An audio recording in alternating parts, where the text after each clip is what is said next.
It's absolutely apptacular. The Subject Cinema Android app. Everything you need to be a rabid Subject Cinema fan. Subject Cinema, 3-Minute Weekend, Tuesday Digidex, and Front Row 5 and 10. All right at your fingertips and available instantly. Plus, email and voicemail links, Facebook and Twitter hookups, Patreon support specials, and more is coming real soon. Don't just listen, app it. The all-in-one Subject Cinema podcast app. Android version available now at Google Play or on PNR Network websites. Amazon and iPhone apps coming soon. Don't delay. Download today. Blueberry. This podcast is a member of the Blueberry Network. Blueberry. No E's. That's Blueberry, BLUBRRY.com. Blueberry.com. This podcast is a proud member of the Lamb Podcasting Network. Find the network at largeassmovieblogs.com. Hey all, Labor Day weekend is here. We all know what that means, right? Yep, the Christmas decorations go up at the store. No! We haven't even got to Halloween or Thanksgiving yet. We don't need the Christmas decorations yet.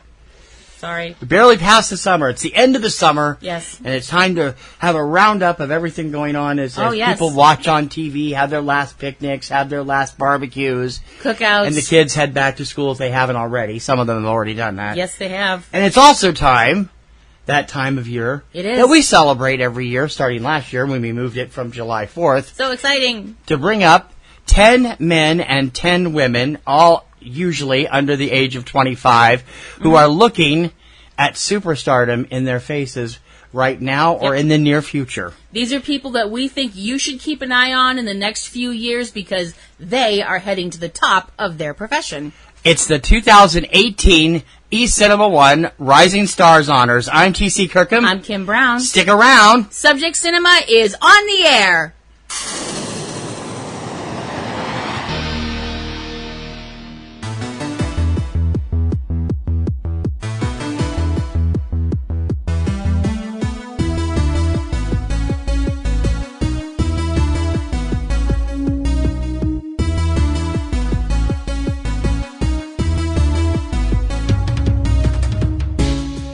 On air, online, on now. From the hub of the universe, Boston, Massachusetts, USA, this is Subject Cinema, with your hosts, T.C. Kirkham and Kim Brown.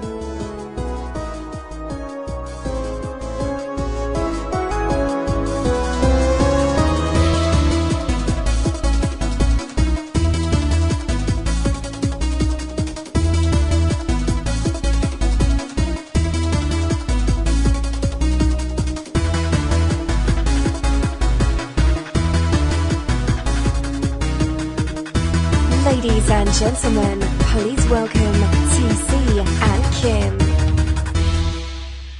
I will bet you by the end of this week, Macy's has their Christmas tree up. I'm not taking that bet. That's a sucker bet.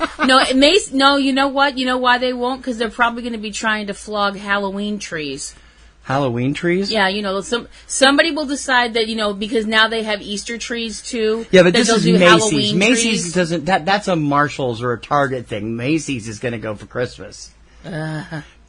Welcome to Subject Cinema. I'm T.C. Kirkham. I'm Kim Brown. Subject Cinema is brought to you every week by eCinemaOne.com. Yes. Your home for great news, information, and stuff about movies, music, and more. And we have lots of fun doing it, plus all kinds of other stuff going on. So how have you been? Much better. We've all had some bouts with sickness and Yes. health and some injuries and all kinds of stuff and crazy time-wise, which is why we've been off and on the last few weeks here. One of us had a sinus infection. That sucked. The other one has had what his doctor is calling pseudo-gout going back and forth between his 2 feet for the last 4 months. Is that like Susu or something? I don't know what that means. It means that it's not gout, but it's something caused by the same thing. And it hurts. I can barely walk when I have it. Yeah. And this is the 3rd cycle of treatments I've been under, and I'm getting tired of it. It sucks. We're not here. going to talk about our complaints. We're Right. here to talk about fun stuff. We are here to count up this year's our 13th annual. Wow. Wow. Rising Star honors. We have such a great track record here. We do. About 80% of the ones we've highlighted have gone on to big and better things over the years. These are people that we have seen in movies or on TV, and we think that it is not people. Some of these people have been working for a little bit of time, but these are people that we feel like you need to watch, that these are people that are going to just really go very far as actors, as singers, as musicians, as whatever, and we think you should keep an eye on them because they are just almost there. Going back and forth this year between movies and television for the most part. A couple of musical people involved also with their other careers. Yep. And it's always fun to watch this because I will look back to the previous year and see how we did. And we didn't do too bad the last several years with an average of 7 out of 10 doing like really good and getting constant episodic work or constant movies or having success on the radio or whatever or internet stuff. And it's been very, very fun to watch that really happen. Has. So this is one of the reasons you need to be at eCinemaOne all the time because we bring you the stars before they happen. Yep. Excuse me, how far ahead were we on everybody with Thomas Mann? Quite far. 5 years before people started talking about him after we spotted him. You know, we also like to toot our own horn occasionally because we're going to be very good at it. So this year, 10 more young actors and 10 more young actresses are becoming part of our alum, as we call it, our class of 2018. And we're going to kick it off right now.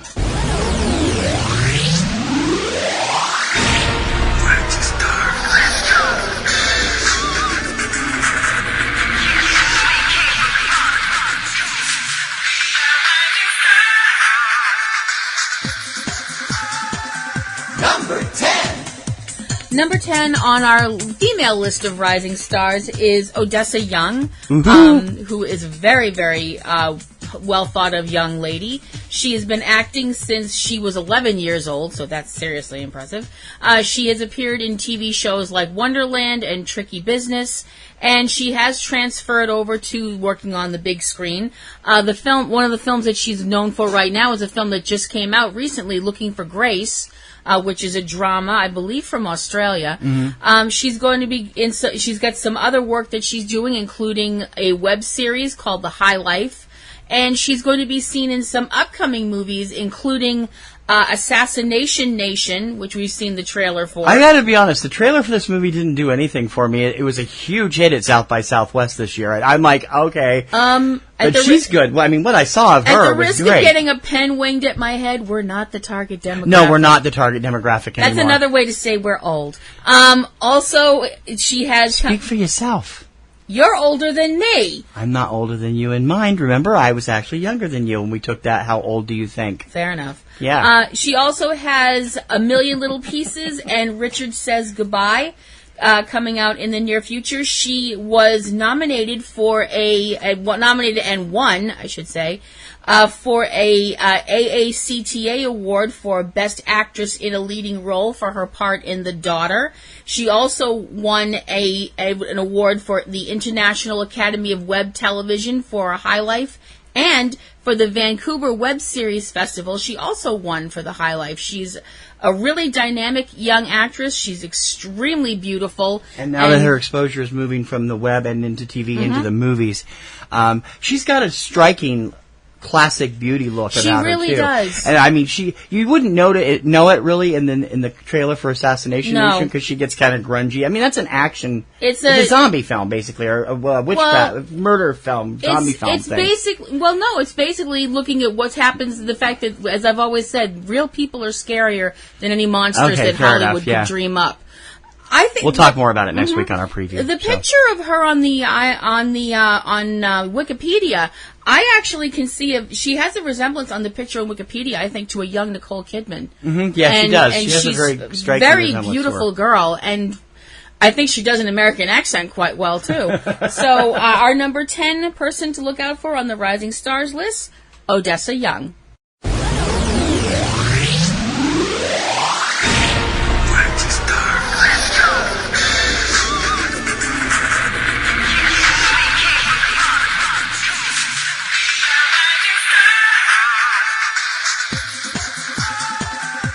Number 10.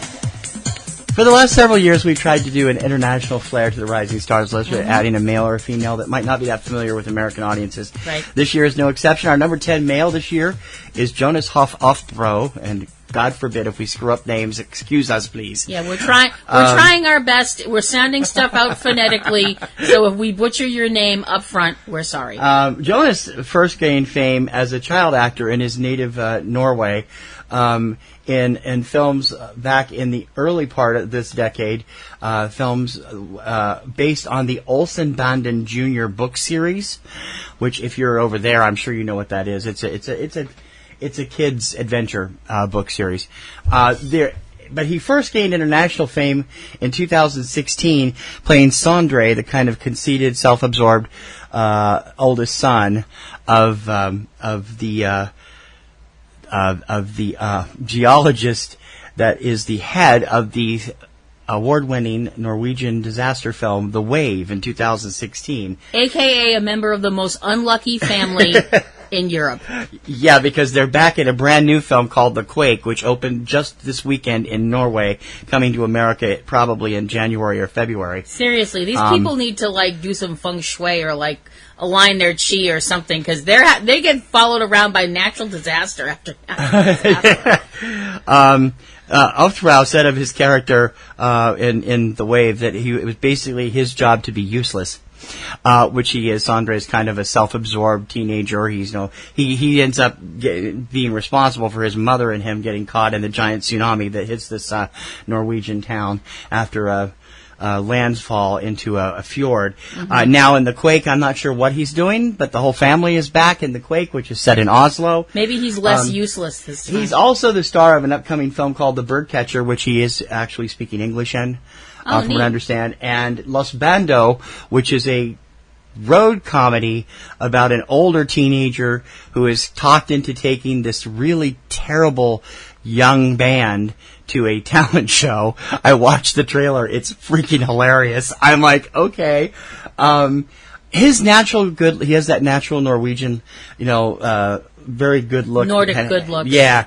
And he's talented. I mean, Sondre is despite the fact that he's kind of self-absorbed, you do end up really caring about this kid in this film. I don't know about the new one, but the first one. And if you haven't seen The Wave, you can see it on Netflix. It is available there. It was the Norway's entry to the Academy Awards that year. It was on the short list, didn't make the finals for foreign language film. He's a teenager. They're all self-absorbed at that age. He's from an acting family. Both his parents are actors. His stepmother is an actor. His brother is an actor. They're all well known. And he is really, there's just something about this kid that I'm thinking if he lands the right kind of part, especially English language, but anywhere that could really catapult him to visibility around the world, then he's got a real big shot at making it big. That is why Jonas Hoff-Oftbrow is number 10 on this year's 2018 Rising Stars Honors.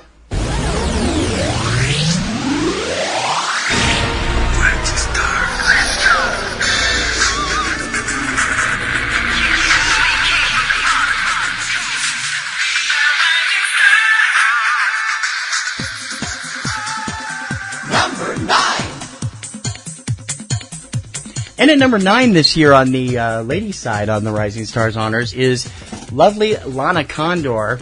Lana has been making waves the last couple of years after making her debut, way too short debut, unfortunately, as Jubilee in X-Men Apocalypse. Not much action there, but not enough. Not enough, because Jubilee's a popular character, and we didn't get to see much of her. But she's been doing very well moving up the ladder since then. She had a featured part in Patriots Day, Peter Berg's drama about the Boston Marathon bombings. And she is starring right now in the Netflix runaway romantic film To All the Boys I've Loved Before, starring opposite an alum on our show, Israel Berjard. Berjard, I've forgotten how to pronounce his last name, from Bling Ring. It's based on the Jenny Han novel, the same name, and has been getting a lot of hits from the people over the last week since it debuted. She's jumped into the top 20 on the IMDb search list, so it's like, wow, a lot of people are seeing this movie. She also has a part in the controversial Robert Rodriguez take on Alita Battle Angel, which hits theaters this December, playing Koyomi K. And that movie has lots of potential, but it's coming out in such a very how do you put that? The movie is going to get slammed for whitewashing in places, and we Probably. know that, and it's going to be okay. It's the atmosphere right now. I hope it doesn't distract from her performance. No, I know. She is gorgeous and really good at the action stuff too, from what I remember briefly in X-Men. I mean, we were looking at pictures of these people as we talk about them, and she originally was born in Vietnam. Her given name was Tran Dong Lan, so I assume that's why her American name is Lana and not Lana. As we've said, we could be mangling names all day on some of these. She's grown up in Washington State, also in New York City, but settled in Santa Monica for her acting career as a teenager. And upcoming also is a 2019 film called Summer Night. And she's also done some television. She was in a TV film called High School Lover, and is in the upcoming series called Deadly Class. Yes, which will be on the Sci-Fi Channel, also starring Benedict Wong and Henry Rollins. So that should be interesting. That's a combination from hell. That should be think about very it. You have the interesting. guy that what's the movie that Henry Rollins basically played? Cain or Abel that never died. Cain. He and never then died. You have B.D. Wong from Doctor Strange. Not B.D. Wong. Benedict Wong from Benedict Doctor Wong. Strange. Yes.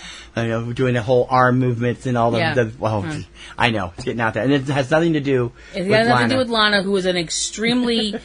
She has a smile that just lights up the room. She just has this incredibly beautiful smile.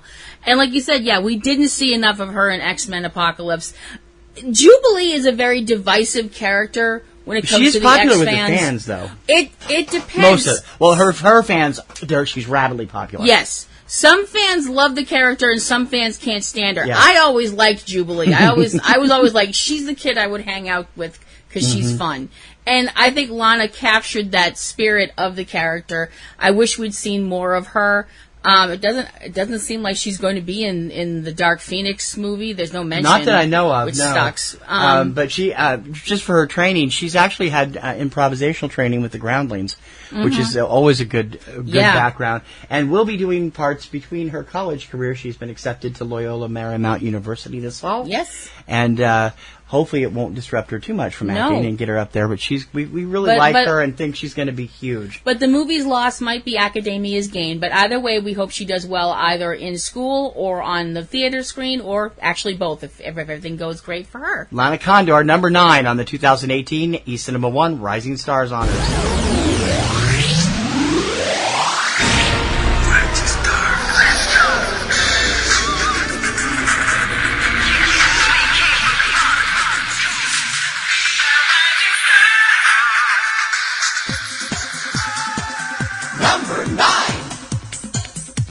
Number 9 on our male Rising Stars list is a young gentleman named Aramis Knight. Aramis has done more work on the small screen than the big screen, not to belittle either of those things, because, hey, work is work. He is, I think if I had to sum up his looks in one word, it would just be stunning. He's an extremely stunning young man. Physically, he's very attractive. He's grown into things. When we first noticed him about 6 years ago, it's been when he was starting to do some serious episodics. He was this average, 13, 14-year-old kid to a 12-year-old kid. He's grown into quite the hunky guy. Yes, he has. And now that's paid off for him big way Yes. on his TV series Into the Badlands. Yes, definitely. He is the lead actor on Into the Badlands, playing the role of MK in Into the Badlands, which is an AMC series, which is basically dealing with the whole idea that, this new world, this post-apocalyptic world where there's no guns, people have to fight with swords and martial arts and all this stuff like that. And he's this young man trying to find his place in the world. He's appeared on the big screen in films like The Dark Knight Rises, Ender's Game, and as we mentioned on the small screen on, everything from a show like General Hospital to Hannah Montana to Rizzoli and Isles, NCIS, and as we mentioned, Into the Badlands. He definitely has the the aura of someone you could see becoming a leading action, an action movie type.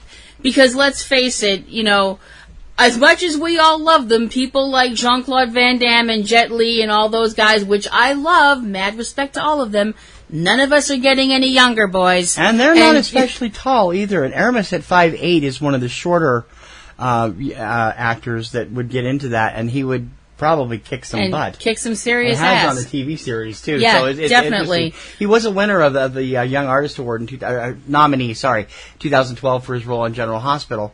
And he's also done, he had a featured role in the film Billy Boy, which is just out on DVD a couple of weeks ago.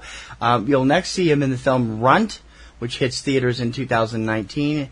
An action thriller about high school seniors in a cycle of violence where he's co-starring with Jason Patric, Tashina Arnold, and a number of other people that we're aware of.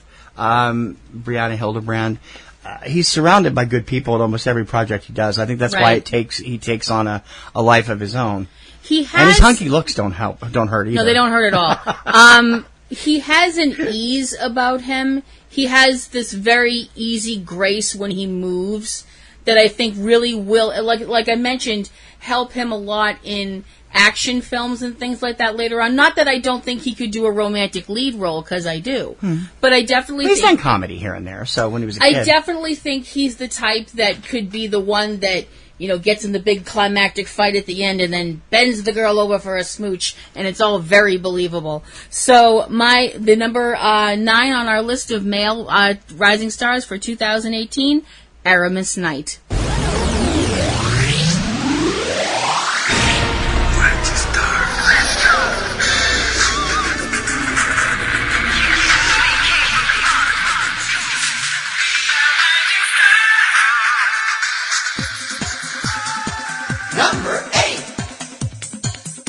Every year when we do the Rising Stars list, we give each other something. Kim lets me take somebody that I really like from a film or TV that she doesn't necessarily know, and I do the same for her. Usually hers come from Supernatural. This year's no exception, and a lot of talent come out of it, though. Yes, that's true. My number 8 on the male list of Rising Stars is a young man named Alexander Calvert. Alexander has been acting for a few years, a little over a decade. He's appeared on, a little more than that actually, he's appeared on everything from the television adaptation of The Dead Zone to big screen films like Lost After Dark and The Edge of 17.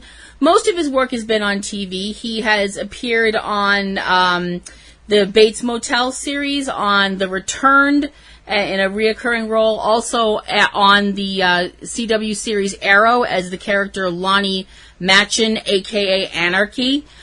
But I know pretty much everything that shoots in Vancouver. Well, I know him from his work on the CW series Supernatural. He plays the character of Jack Klein.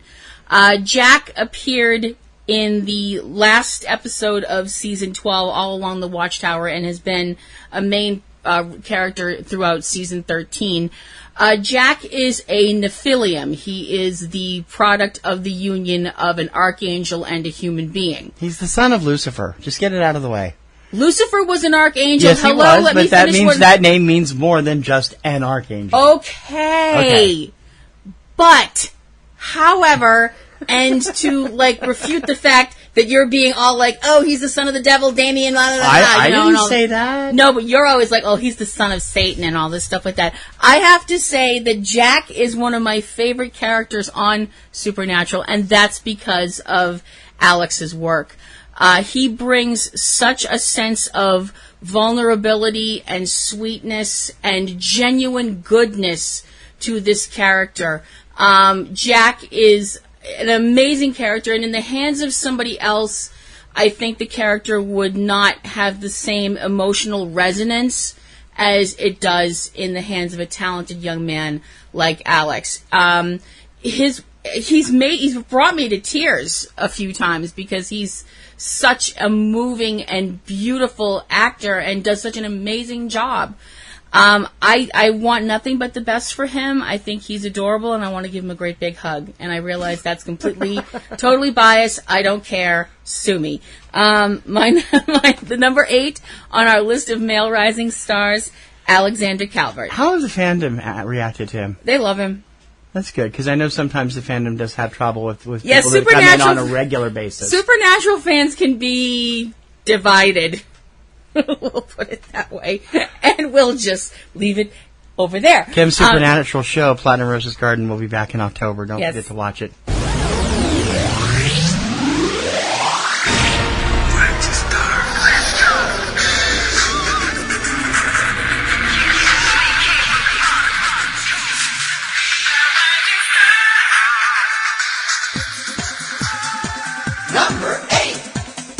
Number 8 on this year's Female Rising Stars list is one of the most talented young ladies on the rise in more than one field. Yes, and you can't get away from her this year. It's Awkwafina. Not that you'd want to get away from her, but my gosh, Right. she's a rapper, she's an actress. I think it's Awkwafina, because Awkwafina. she doesn't want to get confused with the water brand. Awkwafina. Real name Nora Lum. Awkwafina is rapper. She's an actress. She's a television performer. She's a comedian. This girl has got everything going for her. Okay, she's queen of the world. Okay, you win. Wow. Not only is she, just a really beautiful young lady, her sense of humor is shows through in everything I've seen her in. She had featured roles this year in the current box office smash Crazy Rich Asians. Mm-hmm. She was also in Ocean's 8 with Sandra Bullock, and a whole bunch of the other ladies around today.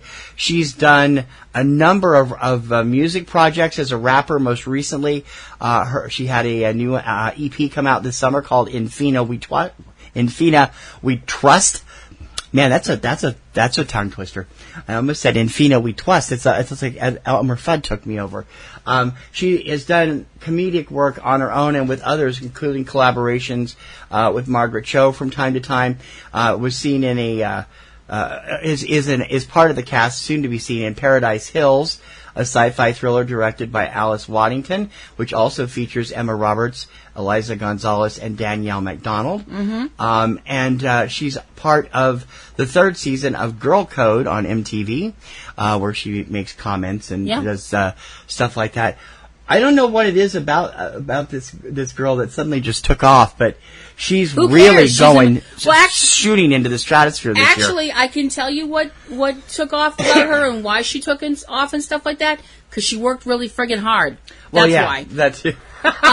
She is also a person that's very involved in activism. She has been, how do I want to put this? She's supportive of the Time's Up movement, which is a movement dealing with the fact that sexual harassment in Hollywood has been going on. A lot of women performers, a lot of men performers are behind that. I mean, sexual harassment has been going on in Hollywood for too beeping long. Yes. And she's involved with other, really good projects as well as also trying to get more women directors, which Hollywood needs desperately, and also trying to erase some of the Asian stereotypes that are still going on in the media, which I think that's always a good thing, because people should just be people. Yeah. That's just, my deal or whatever.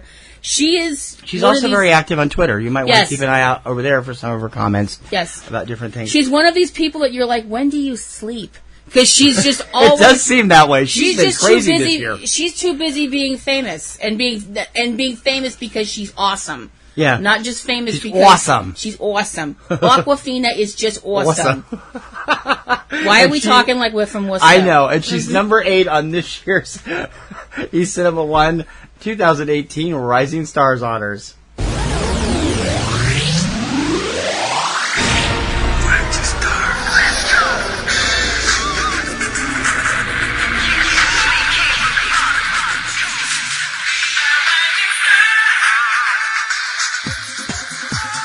Number 7. I suppose it's a good thing in 2018 that we are celebrating the growing diversity in Hollywood. Mm-hmm. And this kid is at the center of it. He is the first full-blooded Native American to make this list. And, I mean, he's really an amazing young actor. At number 7 on our Male Rising Stars Honors this year is Forrest Goodluck. 20-year-old Forrest has not been acting all that long. He first auditioned for his very first feature role when he was 15. That role made him a star, even though he didn't have that many lines, as Leonardo DiCaprio's son in the gut-wrenching film The Revenant. Since then, he has gone on to do a number of other projects, and most notably this summer has been on screen with Chloe Grace Moritz, another, as we said, another Rising Star Honor alum, in this year's Sundance winner, The Miseducation of Cameron Post, which is now playing in limited release all over the country, where he and she and another character are the three central characters stuck in a gay conversion therapy camp against their will and trying to figure out how to get through life this way. One of two movies with that theme this year. The other being Boy Erased, which just premiered in Venice, I believe. There is this kid is oozing charisma. He's really a talented actor who has really gone. Who can make The Revenant, which I've not seen the whole thing yet. I've only seen selected parts of it, and I've actually heard from other people it's just so hard to get through. Despite the fact that it was a major Oscar winner, and it's incredibly intense. Does this role in this film with virtually is all expression. There's very few lines, and it's really and that's the hardest kind of a part. It is. I mean, when you have dialogue or you have lines, or if you're lucky enough to have a monologue in a role where you can say, this is why I feel this way and this is what's happened to me, which has got me to where I am now. That's one thing. When you have to do all of that and you have to communicate all manner of emotions and you can't use a lot of words, that's very difficult. And for him to have mastered that talent at such a young age, that's really impressive, because some people can't do that, who are, decades older than Forrest. So he also was nominated and did win from the Young Artist Awards in 2016. He won Best Performance in a Feature Film for a supporting young actor between the ages of 14 and 21, which he did win for The Revenant. He's also appeared in a couple of short films since then. Also, upcoming projects Blood Quantum and Snowblind, currently in development. As I said, he is on screen everywhere right now. Well, not everywhere, but in art house theaters across the country in The Miseducation of Cameron Post, which you won't recognize him because he has long hair in The Revenant and he's got a butch haircut in this movie. He looks completely different. He is also gotten quite a few of the female fans over to his side too. He's got strikingly good looks and a lot of talent. All of that combining to make me think he's got a big future ahead of him. Number 7 on this year's Rising Stars honors, Forrest Goodluck.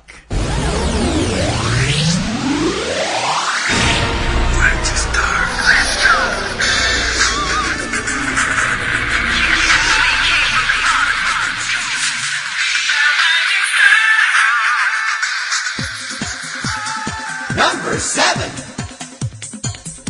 Number 7 female has been on the short list for a couple of years since she first appeared in the first movie. We were like, let's give her a little time and see what she does. And she's really impressed us this year, which is why she made it to the actual list this year at number 7. Yes, number 7 female rising star is Abby Ryder Forston. Abby is a young actress that has been appearing on movies and TV since 2013. We first saw her in 2015's Ant-Man, where she plays Cassie Lang, the daughter of Scott Lang, a.k.a. Ant-Man. Well, actually, the second Ant-Man. You have to see the movie, which you should see anyway, and if you haven't seen Ant-Man, shame on you, because it's really great.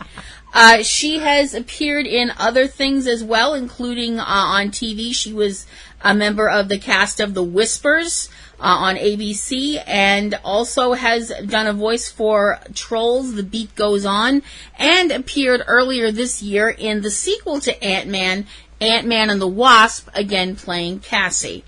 And she has a great, amazing chemistry with the cast on that show, particularly with Paul Rudd, who plays her father, Scott Lang, and Michael Pena, who is just hilarious in anything he does. But she has a great rapport with the two of them.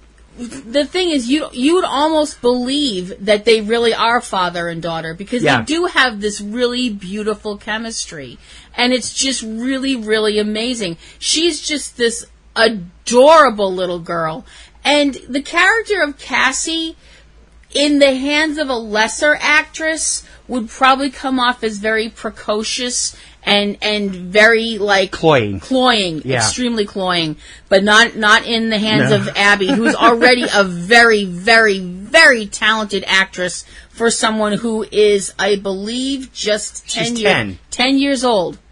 Amazingly, she's not the youngest person on the list this year. 10 years old, and that kid can act rings around some adults that I've seen who get star billing and such. She is really fantastic, and she is one of those incredibly rare things. She is a child actress that is not a great actress just because they're cute. Mm-hmm. She's a great actress because she can act really frickin' well. Yeah, she could. I think we're gonna watch her grow into a young lady and a young woman and a mature woman. And if she decides to keep acting, I think that is going to be one of the biggest boons ever to the world of acting. We've lucked out on this list where we've had some of the really younger actresses really explode. When we've had them on when they were very young, Chloe Grace Moretz probably the best example of that. And I think Abby's got that kind of talent. She's funny. She's naturally funny. It's not a forced funny. No. She has this, like I said, there is this chemistry between her and Paul Rudd. You'd think they were really father and daughter. You would. They really are really terrific. Would. However, we don't know if she survived. Isn't that interesting? We'll find that out, I suppose, when the next Avengers movie comes out. Don't give me another reason to want to punch Josh Brolin in the face. I don't really want to punch you in the face. You want to punch his character. Yeah, I don't really want to punch you in the face, Mr. Brolin. I think you're an amazing actor, but you really made me mad earlier this year. Yep. And you are off the Christmas card list, buddy. Number 7, Abby Ryder Fortson, this year's 2018 female side of the Rising Stars Honors.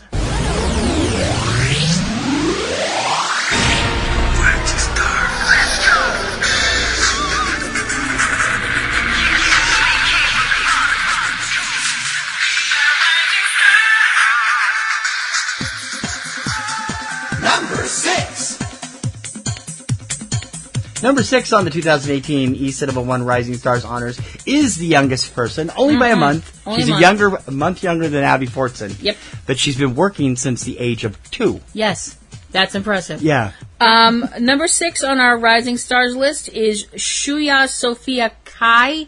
I hope that's right. I think that's close. It's close enough. So Shuya is in one of the bigger hits of the summer, which I think was kind of a surprise, although it really shouldn't have been because it's a giant shark eating people, and who doesn't want to see that? Shuya appears in The Meg as Mei Ying, the daughter of one of the scientists, which is where we first saw her. And the first time we both saw her, we both looked at each other and went, Rising Stars list. She is one of the best things about this film because she's one of the characters I actually cared about. For the most part, everybody else, I was like, I don't care if these people get eaten, and Rainn Wilson better be eaten by the end of this movie or I'm going to be pissed. But Mei Ying was just such a sweet little girl. I was like, oh, she better not die, I'll be really mad movie. And part of that charm came from Shuya herself. The one scene that everybody's seen in the trailer where you see the little girl walking along in this underwater research lab, and she's standing there, and she's standing in front of this big plate glass. It in the trailer. Yeah. It's in the trailer. And there's the shark, and when I say the shark, I mean capital T, capital S, shark. This shark is larger than anything you've ever seen before, and it decides, that looks interesting and tasty. Chomp! And tries to take a bite out of the screen, and Shuya's standing right there. It's really terrifying. And I know she's probably acting off of nothing, which is really difficult to do. Yeah, green screen. There's something about little kids who have a natural ability to act that makes it work. I mean, so many times you'll see little kids who are just kind of reading lines. Like Abby Fortson at number 7, Shuya has amazing chemistry with Jason Statham, who I feel her completely. I feel a complete. They're definitely connecting. Yeah. And really great chemistry with Bing Bang Lee, who plays her mom. Yes. I'm like, oh wow. And especially when she decides that Jason's character of Jonas and her mother should be a couple. She's trying to push them together in the midst of the fact that there's a giant shark trying to eat everybody. It's very cute. There are moments of sweetness in the middle of a movie where you're just like screaming every 5 seconds because something adrenaline charged is happening. She's been doing everything since she was a kid. She started modeling. She's done commercials and television appearances in her native born. Well, I don't know where actually she was born. She resides in New Zealand, and she is not authorized, according to the IMDb, to work on the United States itself. Which I think she's too young to get a visa for it. Maybe. But the she is best known outside of the Meg for her role in Somewhere Only We Know, which was a very big Chinese romantic drama that came out last year. There is just no stopping her. No. She's beautiful, she's funny, she's talented, and she's only 10. And I mean, she's in an 10 adorable years, girl, and she's gonna. Sky is the limit for this girl. If she decides to continue acting, keep an eye on Shuya Sophia Kai.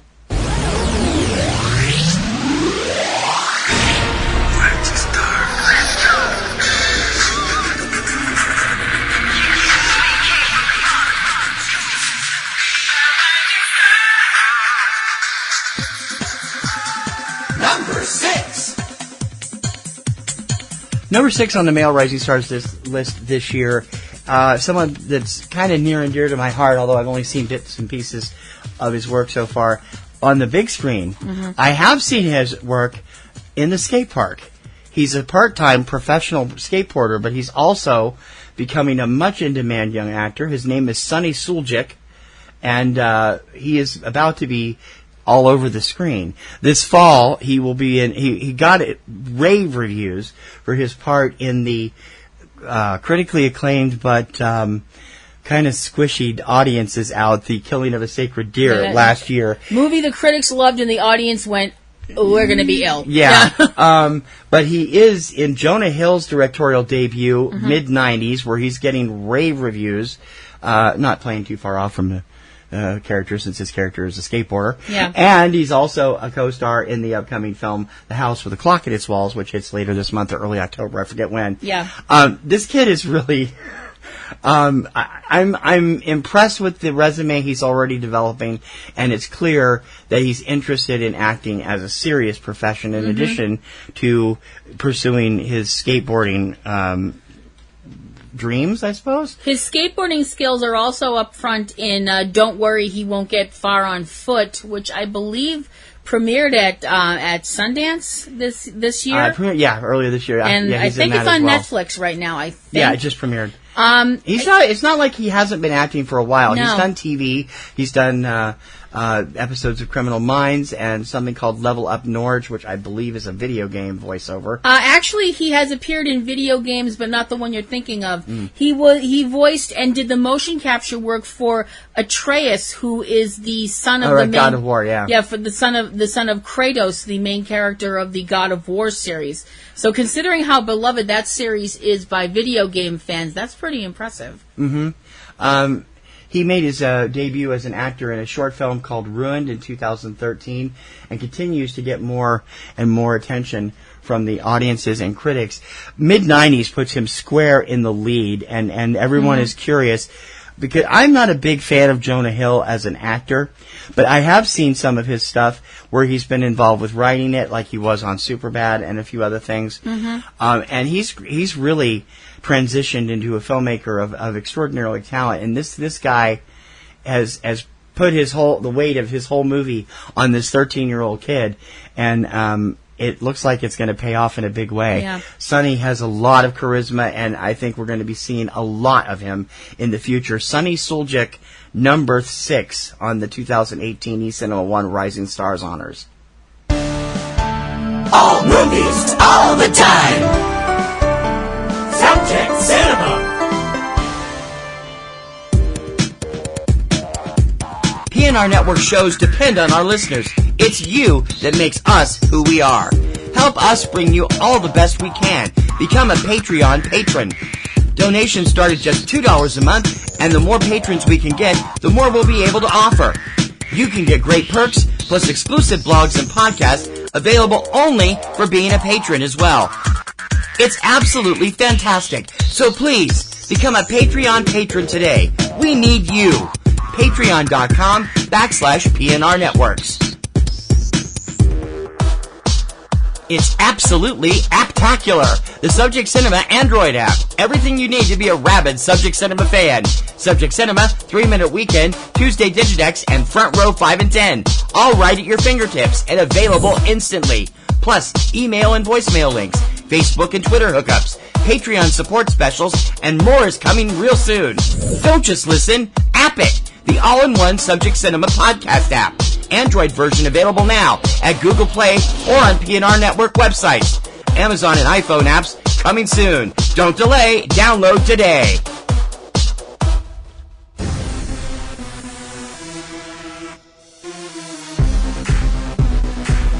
Keep up with our wild and wacky thoughts every day. Follow us on Twitter at eCinemaOne and at eCinemaBoston for TC, at Platinum Rose L for Kim.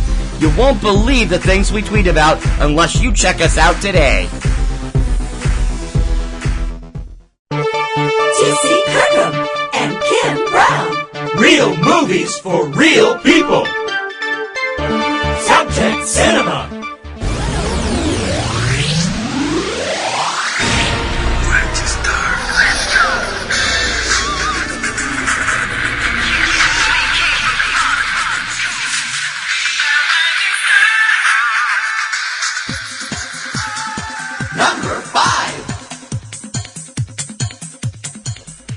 Number 5 on the female rising stars list. You thought I was going to say no.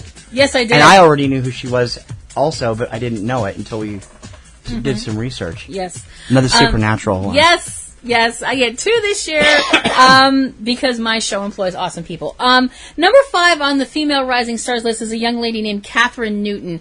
Catherine first came to my attention because of her work on Supernatural, playing the character of Claire Novak. Claire is a young woman that has been through a lot and should have been part of a series called Wayward Sisters, which should have happened. Enough. Sorry, climbing down off my soapbox now. But Save that for Platinum Rose's Garden when it comes back. I will just put that over there and leave it over there now. But she's done a lot of other amazing stuff, including she was part of the Paranormal Activity films in Paranormal Activity 4.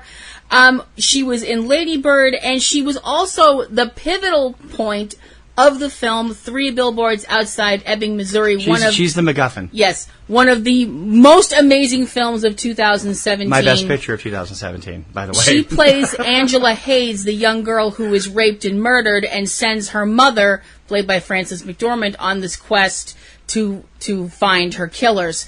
We only see Angela in flashbacks, and the few times we see her, you can completely be like, when you have a flashback in a movie where you're dealing with a character that's not in the rest of the movie, but you can feel their presence, that is a very difficult role to play because you have to make it memorable, and she ticks all of those boxes perfectly. Mm-hmm. She appeared this year in Blockers, the kind of raunchy comedy that was a bit of a surprise hit.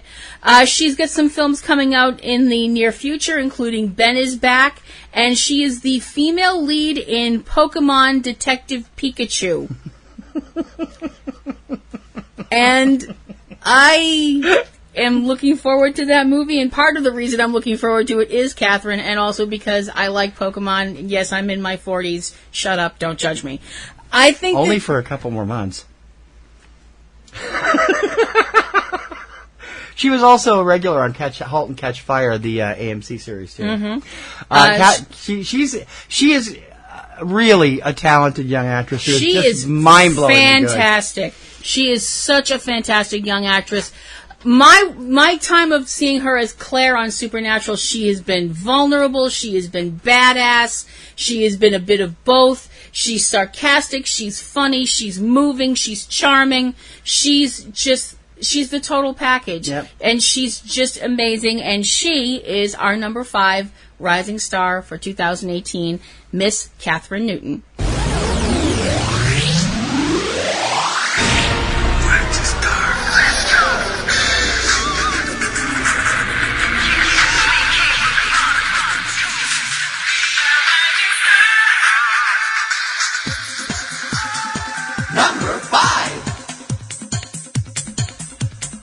I've actually had my eyes on our number 5 male rising star for a few years since he was appearing in the NBC television series Parenthood. Mm-hmm. But this year, and I'm going to get this wrong, I'm sorry, Zolo Maridueña?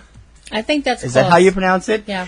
A for effort. Has jumped into real radar thanks to his new role as the lead teen on the hit YouTube premium series Cobra Kai, the television sequel to the Karate Kid films, where he plays the boyfriend of Daniel LaRusso's daughter and the top student of Johnny at Cobra Kai. Zolo has been, he was a regular on Parenthood for 5 seasons and 51 episodes of that show, playing Victor Graham.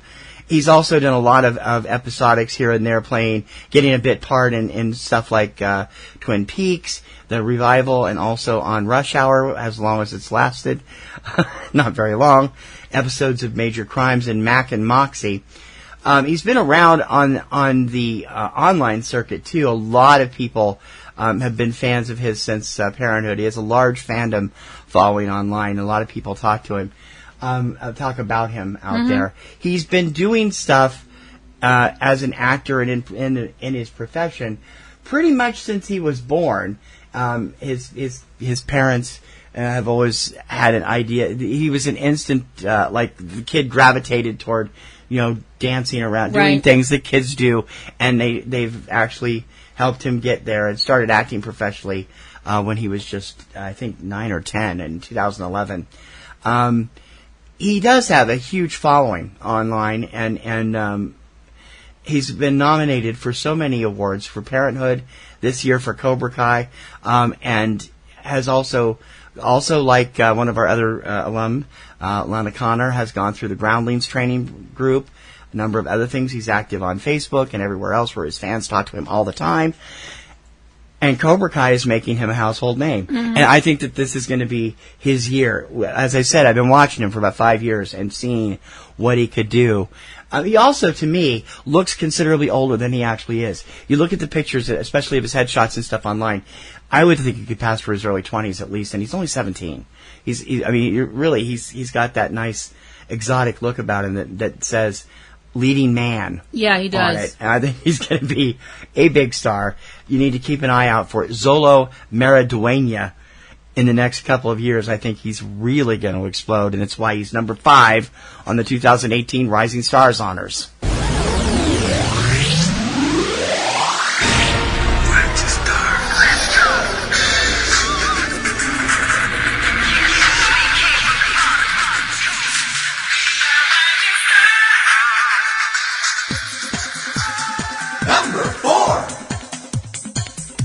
Our number 4 male rising star this year is actor Ryan Potter. Ryan's been around for a number of years, starring in, was it Nickelodeon or Disney Channel series, Super Ninjas? Super Ninjas was on Nickelodeon. It ran for several seasons and was a huge hit there. And he's best known in the industry for doing voiceover work. He's done several games. He also voiced Hiro Hamada in our animated Best Picture a few years ago, Big Hero 6. Now he's actually going to get seen a little bit more. He has landed one of the supporting roles as Garfield Logan, otherwise known as Beast Boy or Changeling, depending on what era you're from, in the upcoming DC Universe series Titans, which will air on their web network starting in October. Yep. That's interesting casting. When I saw that, I'm like, wow, I like this. This is going to work, because I like his work in Big Hero 6 is terrific. Hero is, of course, the center of that movie, and really, I love that movie. It's one of my favorite animated films of the last decade. Also a great TV series, which he also... I haven't had a chance to see the series He also yet. provides the voice for Hero in the TV series, as well as you mentioned in video games, the Disney video games, Disney Infinity. Disney Infinity Marvel Superheroes and Disney Infinity 3.0. He does the voice of Hero in those as well. He also has a project called Senior Project that came out that same year, and also appears along with Odessa Young in Running for Grace this year. And unfortunately, he also has, you look at his TV credits, and we see he's done Fred with Lucas Cruikshank, our 2011 Rising Star number 1. The interesting thing about Titans, cleared, who cares? The interesting thing about Titans was how he got the role. He had initially lobbied to play Tim Drake. Was lobbying the producers and also this was to the DC movie universe. He was lobbying Ben Affleck for the chance to play Tim Drake's Robin in the upcoming DC movies. And although they decided not to do that, he passed that tape on, and they called him to audition for Titans, where he's now been cast as Beast Boy. Yeah. That's opposite Brenton really... Thwaites as Robin, Dick Grayson's Robin. Yes. Brenton also an alum of the list. So it's like... also, real quick, I want to bring up a couple of things about Ryan, just as Ryan the person. Ryan is involved with a lot of philanthropic organizations, including... He founded, actually, an organization called Toy Box of Hope, which is a charity that has a collection drive for toys to give to homeless shelters and transitional places for people that are transitioning and living facilities and things like that in and around the area of Los Angeles. He is also one of the youngest people. He lent his voice in 2012 to the No Hate campaign coming That's coming very out popular with a lot of young up-and-coming actors. Being in support for gay marriage. And I think that being a young man and coming forward and using your star power in such a way is so incredibly brave, and just shows that not only is he a good actor and a good voiceover, that Ryan's a good person. And we wish him nothing but the best, and that he just keeps climbing higher and higher into the stratosphere. Maybe not riding on the back of Baymax, but if he and Baymax are still buddies, that's awesome too. As our number 4 male rising star, Ryan Potter.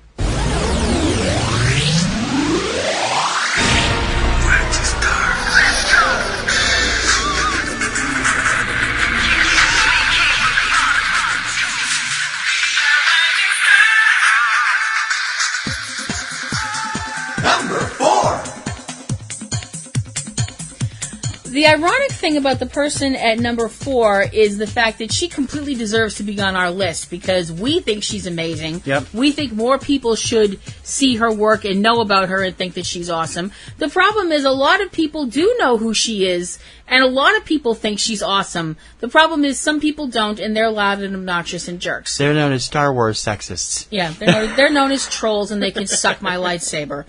Number 4... Ooh, that'd hurt. Number 4 on my list is... number 4 on our female rising star list is Kelly Marie Tran. Kelly is now part of the Star Wars universe, like it or not. Forever and ever and ever. Like it or not, you bantha-humping sons of... Never mind. She is a member of the Star Wars universe as the character Rose Tico. She appeared in Star Wars Episode 8, The Last Jedi, and also is appearing in Episode 9, and has lent her voice to Star Wars Forces of Destiny, one of the animated shows, which mostly deals with the women of Star Wars and how awesome they are. And if you could sum up Kelly in one word, I think it would be awesome. She is just this incredible actress. She's done a lot of like the big screen, small screen stuff, everything in between, including appearing on Comedy Bang Bang about a boy, as I mentioned, being in Star Wars and being on the big screen in other films like 2016's XOXO, The Rising Cost of Cosmetics, Impressions, and Untouchable, which are all short films. And she is just one of these people who has stood up and said no more. After the last Star Wars film came out, you had a lot of people out there being all upset because there were people of color and women in the lead roles. And Kelly, having to deal with all of this hate, unfortunately, was a person that came out in August of 2018 and wrote a piece for the New York Times about dealing with these jerks. And I read it, and it almost made me cry. And it was very well done, because too. It was from the heart. I'm almost crying now. Yeah. It was beautiful. It was intelligent. It was well written, which is more than the people who post hate about her can say. Yep. Mm-hmm. And she is a wonderful actress. She's got so many good credits to her list. She's done a number of short films. Mm-hmm. She's in a I can't call it highly respected, but within the genre, it's very well spoken of, a found footage horror film called the Cohasset Snuff Film. Mm-hmm. From 2012. She's also done a few other things before she shot to international stardom as Rose in Star Wars. episode 8, The Last Jedi, and now it's starring on Showtime. It's an upcoming series called Sorry for Your Loss. It premiered last week, actually, and I can't remember which network it's on. Facebook Watch, actually. Oh, that's right. Yep. It's on Facebook. It's Yes. online, where she co-stars with Elizabeth Olsen. And there. I mean, I'm sorry. Forget the Star Wars trolls. You see this person, you know she's going to overcome that. Yes, she is. She's terrific. I don't get the hatred behind Rose either. Rose was a pivotal character. The connection between Rose and Finn in Last Jedi was fabulous. It made an entirely new angle for Finn to go through when he's separated from Rey, and it's really interesting to take a look at. So, as I said before, the racists and the sexists and all those people like that, you can just go, jump in a pod and have the pod fall in a black hole. Because as far as I'm concerned, Kelly Marie is here to stay. She is awesome. She is amazing. She is incredible. And she is our rising star, number 4 on our female list.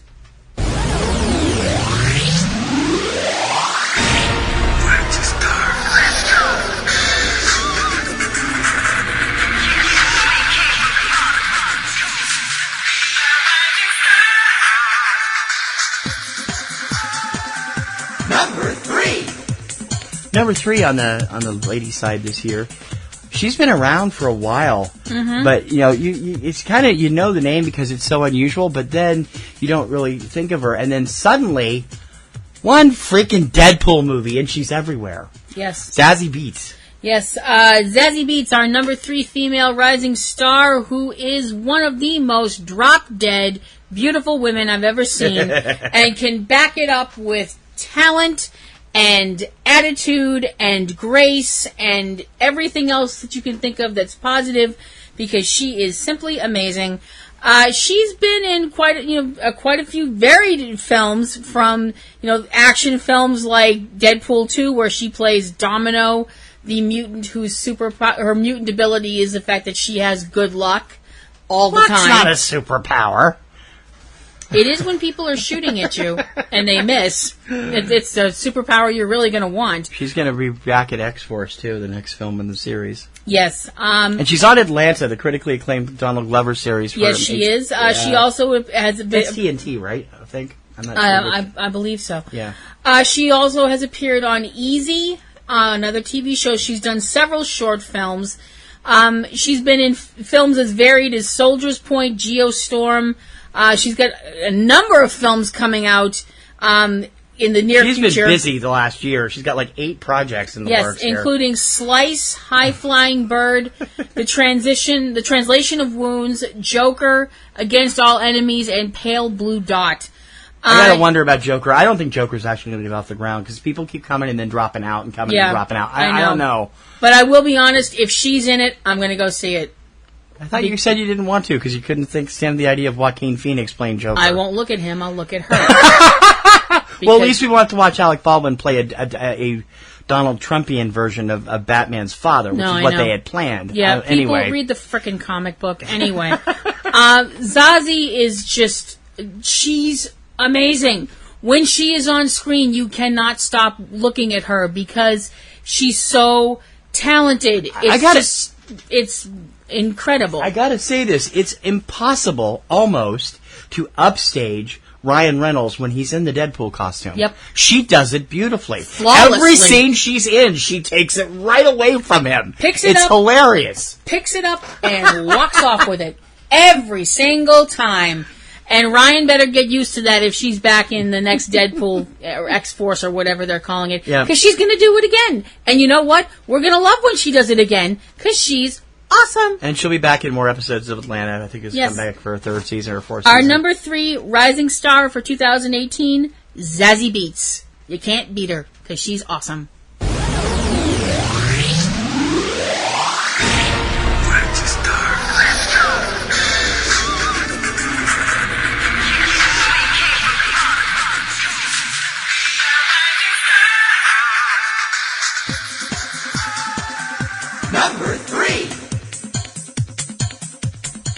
Number 3 on this year's Male Rising Stars list, as we get closer and closer to the top, you're going to recognize some of these names as being around for a while. But this kid, although he's been acting for a number of years, really exploded in 2017. And yes, he has already landed his first Oscar nomination, but Timothée Chalamet is about to break loose in a huge way. The star of last year's runaway art house smash, Call Me By Your Name, is about to step up in a new film called Beautiful Boy that people are predicting he's going to get his second Oscar nomination in a row. He's only 22, and he is just an amazingly talented kid. He's been acting for quite a while. I mean, his acting started back when he was in his early teens. In 2008, 2009, he did a lot of TV shows like Law and Order, where he played a victim. So, I mean, that was pretty much, that's a 2-minute part. Yeah. Also in playing Matthew McConaughey's son in Interstellar, a number of other things. But it was in Call Me By Your Name that he really started to explode and get a lot of attention. And now with Beautiful Boy coming out, he also has an adventure film coming out, or just came out at Hot Summer Nights, and he was featured in Hostels with Christian Bale last fall. Beautiful Boy has been talked about, and it's the true story of Nick Sheff. Nick and his father David wrote the book about his crystal meth habit, and this thing is said to be so gut-wrenching you'll spend half the time in hysterics throughout this film. Well, considering the trailer, I remember seeing the trailer when one of the films we went to see. Yeah. And I remember sitting there watching the trailer going, don't cry, don't cry, don't cry. And there's the tears. I don't think the trailer was out yet, was it? Yeah, it was. I don't remember seeing it. I think we saw the trailer with Won't You Be My Neighbor, actually. Oh, maybe. I don't know. But we saw it with something, and I remember sitting there going, yep, gonna cry through this. Yeah. And that's mostly because of him. He actually has dual citizenship. His father is from France. His mother's from the United States. He's a graduate of the LaGuardia Performing Arts High School in New York. He grew up in Hell's Kitchen, which is pretty amazing. I always thought last year during he is so charming. And it's genuine, and you can see it when he was walking the red carpet at the Golden Globes and the Independent Spirits and the Oscars earlier this year, and for last year's performance. His mother was with him at all 3 shows, and he was just so blown away to be there. And yet everybody said that he and Armie Hammer, who are the stars of that film, were possibly one of the best couples of all time. And I mean, it's like, this is really something. He has got, definitely got Oscar nominations in his future, probably actual Oscars before too long.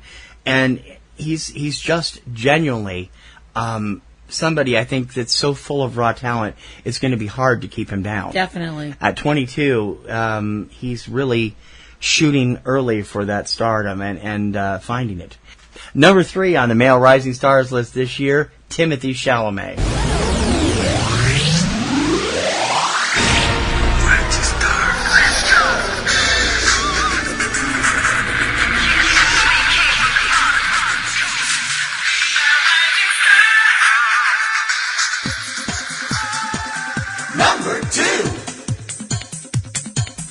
Number 2 on our Male Rising Stars list this year has what could be considered one of the dream jobs and also one of the, oh man, I'd never do this in a million years jobs. Yeah, he said that too. Depending on your point of view. And also depending on how much of a nerd you are when it comes to comics. Our number 2 Male Rising Stars is a young man named David Mazouz. Almost caught myself. I caught myself, though. It is David, yes. Yes, David is the young man that plays the young Bruce Wayne on the Fox series Gotham. So he is playing Bruce Wayne before he becomes Batman. Although he will become Batman by the end of the Gotham series this season, they've said. So yes. Which I don't remember Batman being 17. No, I don't either, but maybe... It should be interesting. David is just... He is such a captivating young man. He is an incredibly gifted young actor. He portrays so much and can say so much with just a raising of the eyebrow or the way he turns his head.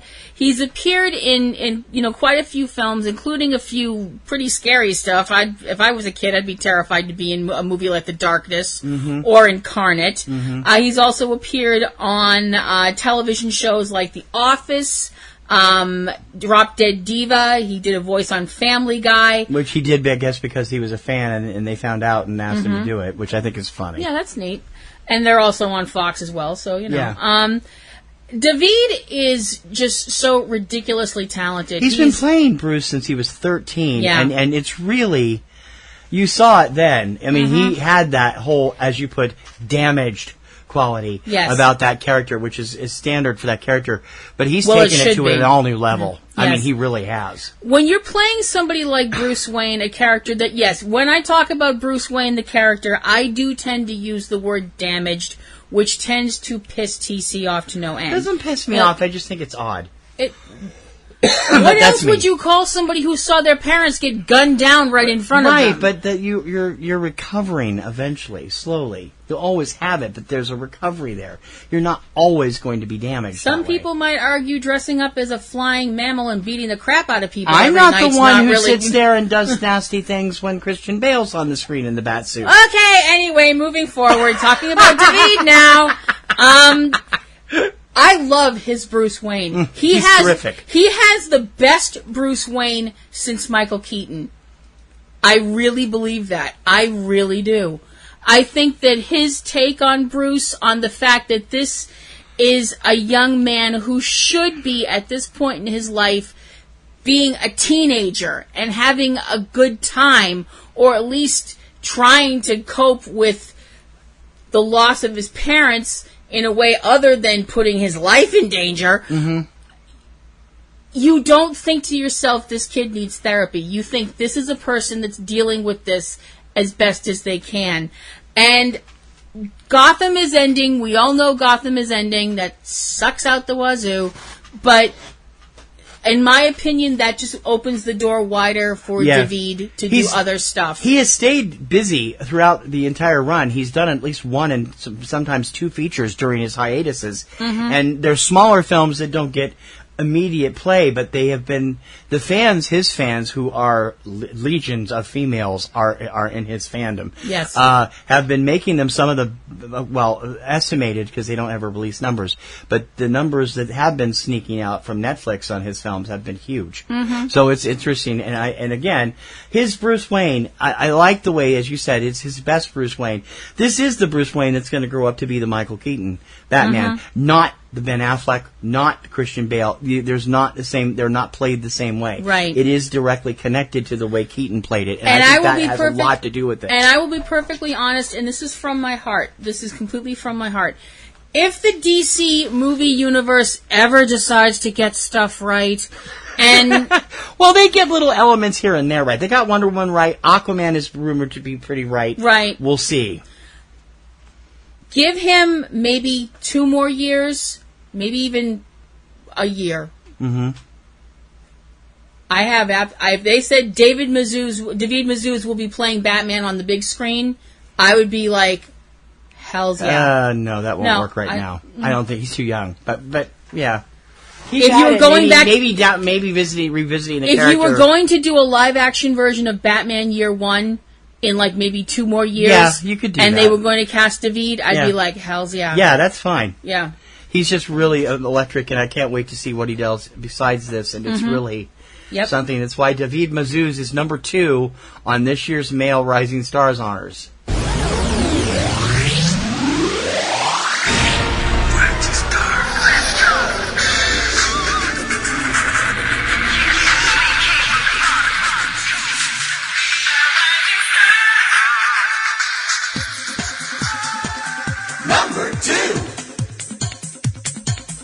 Number 2 female on this year's Rising Stars list is kind of a misnomer. The critics have been pushing her as a brilliant newcomer. She is the star of Bo Burnham's new film, 8th Grade. Her name is Elsie Fisher. But she is not a newcomer. She has been around doing episodics and mostly animation voices for the past 7 or 8 years. She has, since the very beginning, been the voice of Agnes in the Despicable Me films, Yes. the Despicable Me videos, the Despicable Me video games, and now she's on screen and exploding as the Kayla Day, the center focus of Bo Burnham's comedy 8th Grade, which ironically is rated R, and 8th graders cannot see it, even though it's about them. Mm-hmm. How stupid can you get? Yeah, well. The movie Thank you, ratings board. Yeah. 8th Grade, of course, has been one of the big critical hits of the year. I didn't realize Bo Burnham, who I think is one of the best current stand-up comics around, has really was into this stuff. I knew he wrote, but I didn't think he would direct and stuff. And he's really turned out a film that people who see it just adore. Yeah. And it's now open mostly wide as we're recording this, and so you can get to see it and see what a charming actress she is. Yes. She's going to be also doing some work upcoming. I didn't even know they were doing this. I don't remember hearing about it at all. Where she's going to be voicing one of the characters in the 2019 film, The Addams Family. The animated version. Yes, an animated version, which means they can go completely insane, which I'm completely so looking forward to. She's playing the daughter of the antagonist of the film, playing a character named Parker. And what a cast she has to go off of. Yes, I know. Oscar Isaac, Charlize Theron, Chloe Grace Moritz, Nick Kroll, Fenn Wolfhard, Bette Midler, and Allison Janney surrounding her. This is going to be really something. It really is. She's just one of these people that I can't wait. She's one of these actresses that you just sit there and you're like, please don't give this up. Please don't let the system ruin her. Please let her keep acting, because she's going to continue to be awesome. And I can't see anything other than good things for Elsie. Well, you know she screams well. Pardon me? We know she screams well.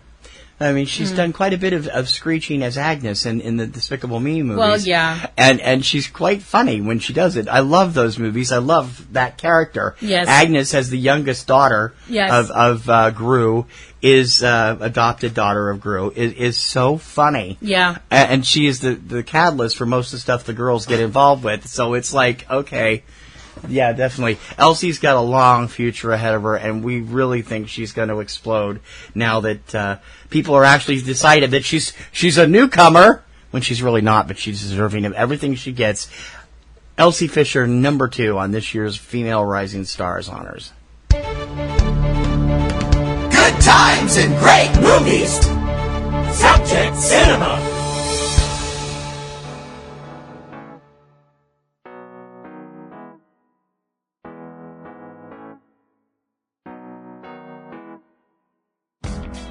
eCinemaOne is your choice for great info and commentary about the world of film and entertainment. Daily trailer postings, the latest news and film reviews, commentary about the state of the industry, the weekly Subject Cinema and 3-Minute Weekend podcast, and so much more you won't believe it. New material is being posted daily, so join us each day and see what you're missing out on.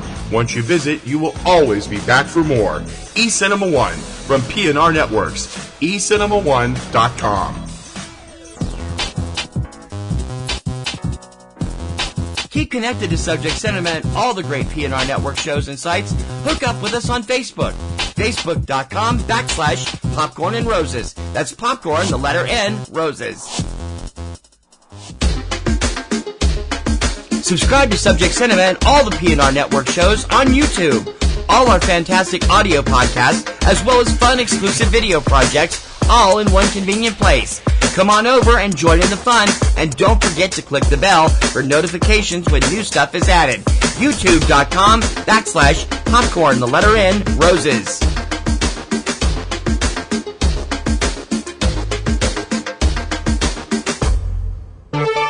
TC Kirkham and Kim Brown. Real movies for real people. Subject Cinema.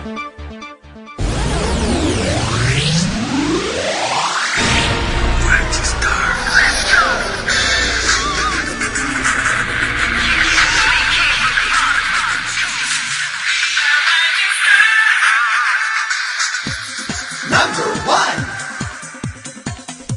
Sometimes you have somebody that you just see once, and immediately your mind jumps to this kid is going to be a huge star. Yeah, they just had that indefinable something.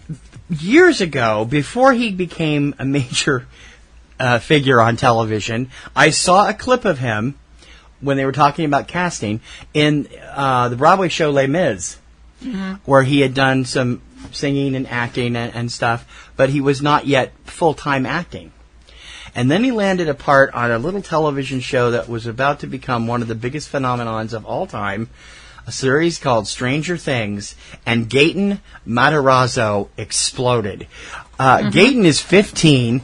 This kid is already at the top of his game, and he's not even old enough to drive yet. Right. He's not going to need to drive because he's going to have people chauffeuring him around everywhere because he's just going to be that awesome. As the nerdy Dustin in I don't watch Stranger Things. I've only seen clips here and there.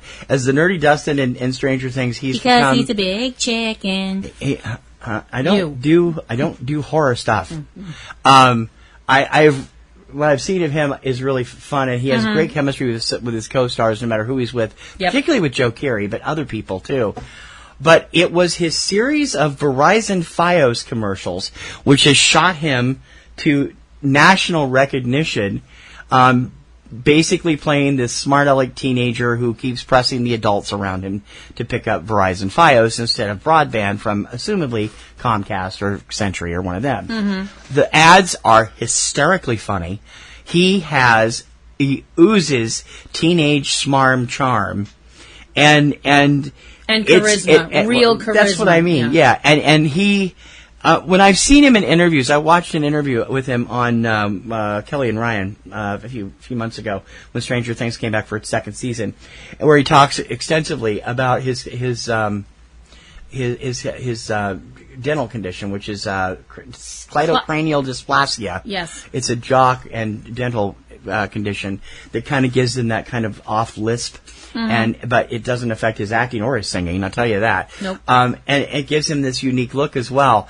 He is just so really interesting to watch, and I think it's just a natural talent that this kid has. You even, you were like, that's the kid from Stranger Things, isn't it, when you saw the Verizon commercials? And I'm like, yeah.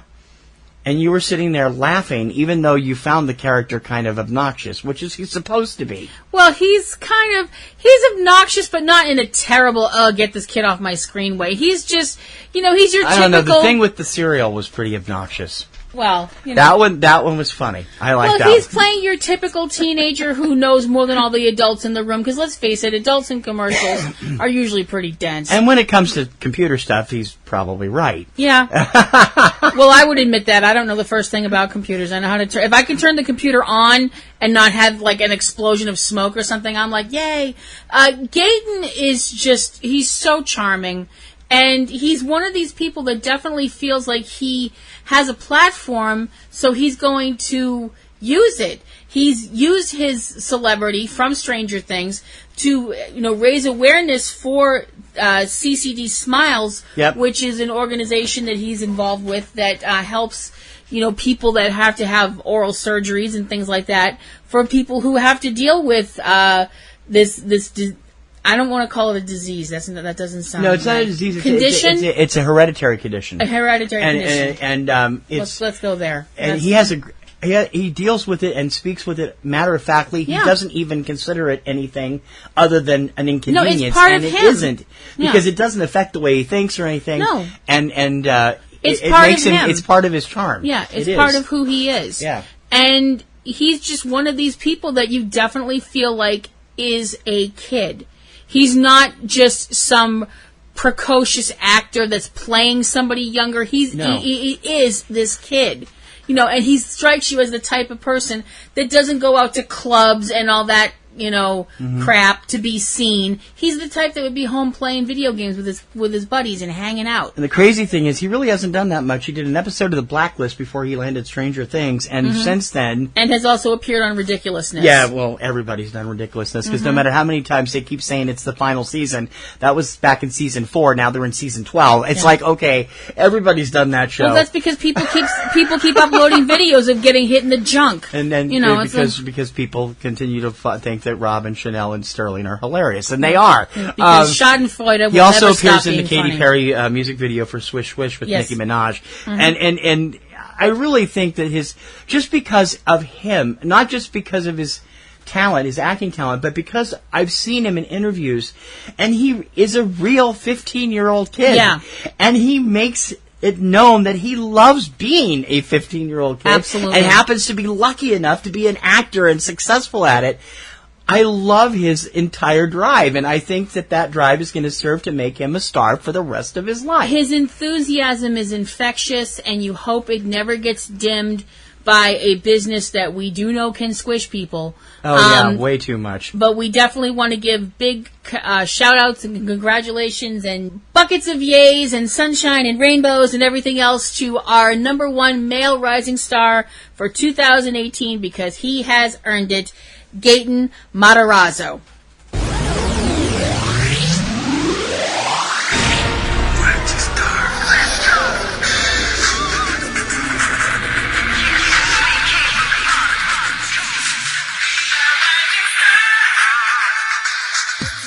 Number 1. When I was in high school, I don't know about you guys, but high school, our yearbook had this little thing where you could vote for people, most popular, most this, most that, the other thing, and all that stuff like that. I never was in there because they didn't have a category most likely to wind up on the 6 o'clock news. But you wouldn't have won that anyway. Stacey would have. Possibly Samantha the next year. Anyway. But we had a category in our school, best combination of beauty and brains.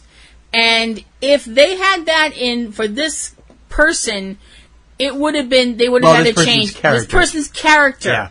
But they would also, I think they would have had it for this person as well, but they would have had to change it to putting brains in front of beauty and then following it with and total kick-assness. Yeah. Our number 1 female rising star for 2018, Letitia Wright. Letitia is an amazing actress who has done quite a few things, including appearing on Doctor Who and on the incredibly runaway hit from England, Black Mirror. I think it'd probably be fair to say she's best known to American audiences now as Shuri, the sister of King T'Challa of Wakanda, from the Marvel juggernaut that is Black Panther, which is one of the most amazing movies ever. She walked in and stole this movie every scene she's in. She's absolutely, so good. Absolutely. Shuri is a princess. Yep. I mean, she is a princess. She doesn't act like a princess. She acts like a regular teenager. She's supposed to be about 16, 17. Yeah, but a lot younger than she actually is. She's 23. Wait, hold on. I just had an epiphany. Hold up. Okay, Marvel is owned by Disney now, yeah? Yes. So, does that mean Shuri is a Disney princess? Oh, hey. Is she in Wreck-It Ralph? I don't know, but she should be. Because that would make it even more awesome. Especially since she's likely to be donning the Panther suit in the new Avengers film. Yeah. It should be interesting. Letitia has so much vibrancy and just so much amazing power to her acting. She conveys so much. A character like Shuri, in the hands of somebody who wasn't as proficient in acting, would probably come off as very dry or overly fakey in their energy, and that's not the way Letitia plays her. Letitia has infused this character with so much energy and boundless enthusiasm and intelligence and kindness, and she's just amazing. I love to watch her work. I think from the second we saw Black Panther, she was at the top of the shortlist this year because she is just really amazing in that film. Yep. And she's done so many other things over the years, including appearing in Infinity War later, and a few other things, including, like you said, Doctor Who and Black Mirror, which she got an Emmy nomination for. She had a cameo in Ready Player One. Yep. She was in films like Victim, My Brother the Devil, and Urban Hymn.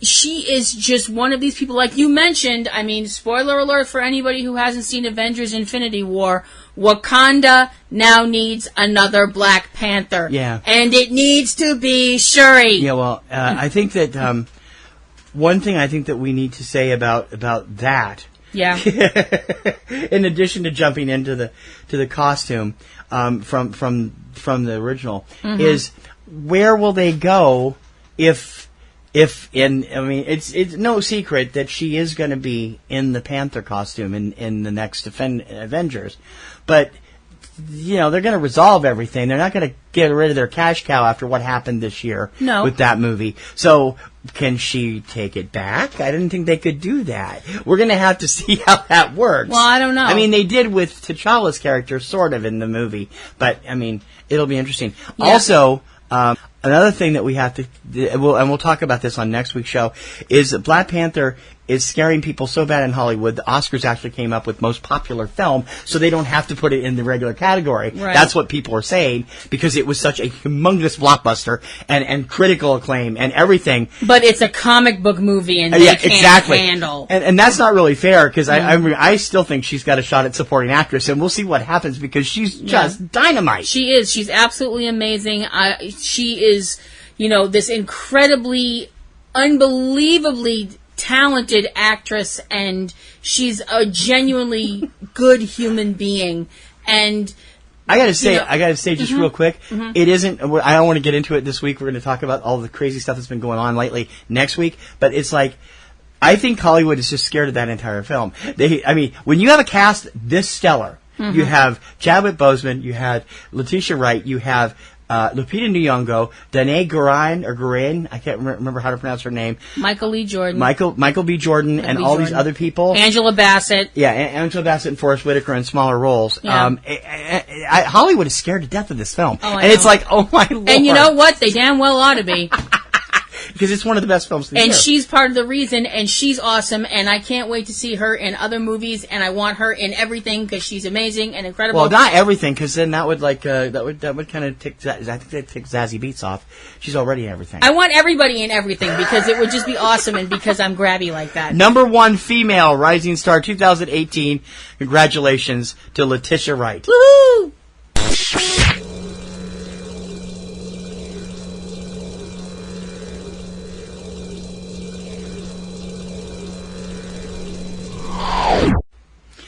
So, that is this year's list. Yes. Every year we will be keeping track of this for, making sure and letting you know that there's going to be news. The Rising Star Central part of our site, which has been bubbling around for about 10 years now, actually is almost finished, and it's going to be part of our regular blog. It's not going to be its own site. Excuse me, but we will be featuring all of our current and past Rising Stars when they have new projects and stuff coming up, and talking about them. So we hope that you'll watch it. Let's recap this year's list. I'll take the guys, you take the ladies. All right. At number 10 on the male list, Jonas Hoftebrow. Number 9, Aramis Knight. Number 8, Alexander Calvert. Number 7, Forrest Goodluck. Number 6, Sonny Suljic. Number 5, Zolo Maraduena. Number 4, Ryan Potter. Number 3, Timothy Chalamet. Number 2, David Mazouz. And our number 1 male rising star for 2018, Gaten Matarazzo. Okay. And on the female side of things, for 2018, the Rising Stars list goes like this. Number 10, Odessa Young. Number 9, Lana Condor. Number 8, Aquafina. Number 7, Abby Ryder Forston. Number 6, Shuya Sophia Kai. Number 5, Catherine Newton. Number 4, Kelly Marie Tran. Number 3, Zazie Beetz. Number 2, Elsie Fisher. And number 1, Letitia Wright. One quick correction, it's Abby Ryder Fortson. We did it again. We said sorry. Forston before, too. It's Fortson. So that is this year's Rising Stars Honors, and congratulations to everybody. We will hopefully see you on the big screen and small screen and maybe in the music or whatever over the next few years. Yes. Actually, if anybody here is probably going to, and besides Aquafina, who's already a musician that could take off in the music industry, it is Gaten Matarazzo. He's been a singer since he was a kid, so it'll be interesting to see what will really happen. Now, a little bit about things the next couple of weeks. Next weekend, we will be here on Sunday again with our kicking off our fall season with our 2018 fall movie preview. We're going to run down all the big films coming out in the next few months, and we'll also run down some of the films that don't have dates yet that are currently playing at Toronto, Telluride, Venice, which are all going on right now, Los Angeles next week, and then as we get into October, the New York Film Festival and Fantastic Fest. There are always films at those festivals that get sudden end dates, Oscar bait dates. So we'll be talking about those. We'll also be talking next week about some changes that are going to be happening on the PNR Networks websites and all of our shows. You'll want to keep up on that. I went through them on the website this weekend, and there will be some changes going on and some new shows premiering and a few new things going on, and I hope you will check it out. I also hope you check out all of our other shows as well. Front Row 5 and 10 will be back a week from Thursday. I've forgotten the date exactly because we're going to start it as a new fall season of the show, going to do our top 10 Britcoms. British TV shows. Oh, no, it's not British Coms. I thought it was British. No, I think it's just British TV shows. Okay, well, British TV shows. Well, no, I'm pretty sure it was Britcoms. Oh, maybe, I don't know. So anyway, we'll have to listen back a few months and Yeah, see. I It's know. been a while. Then we, of course, Front Row 5 and 10 is on Thursdays.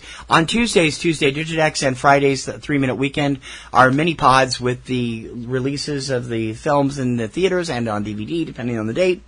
We will also be doing a couple of new shows we're going to tell you about on next week's show. Kim will be doing a new show also on next week's show. We'll talk about that. But she has 2 shows of her own, Ring Around the Rosie, her wrestling show on Wednesdays. Platinum Rose's Garden, her Supernatural show, returns in October with new episodes when Supernatural returns to the airwaves. Yes. We also have Catastrophe Vortex returning in October. New season, new look. It will be, I hope everybody will check it out. Cavebabble is back with new episodes with Eric and Valerie Lyon at cavebabble.com, and Aunt B's Nerd Grotto over at Aunt B's YouTube site and comicgrotto.com, also doing really well. His Anthony's number rates are climbing like crazy every week. Him. He's doing great with that, and I'm really surprised. Not surprised. I'm really happy that he's done well, and I'm also happy that people have taken to the TKR Hot 20 every Saturday on YouTube.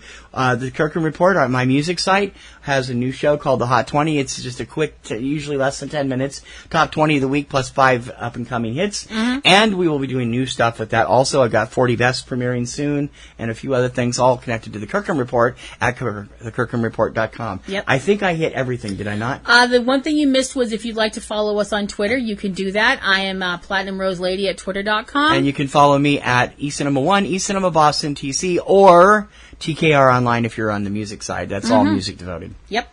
I think that's it. All right. We hope you'll be here. Again, we are sorry we've been away for so long, and we hope that you will continue to be a part of the Subject Cinema family and PNR Networks as well. Be sure to check out all the sites, and don't forget, please take the time to become a Patreon supporter. We're doing all kinds of new stuff, and we need your help to make it happen. And that's at patreon.com/PNR Networks.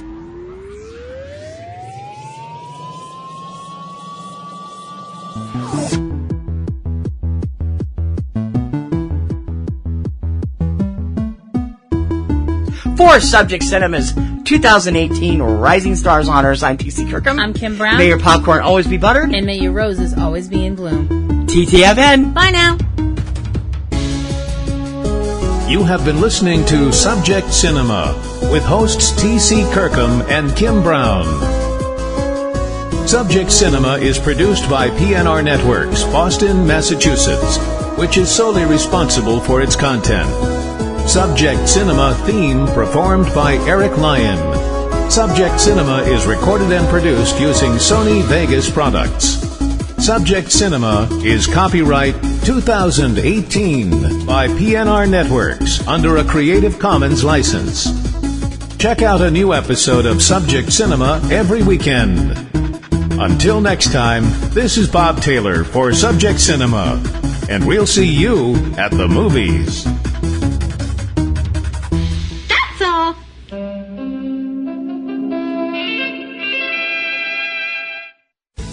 podcasting's choice. From coast to coast, continent to continent, right here 24/7. PNR.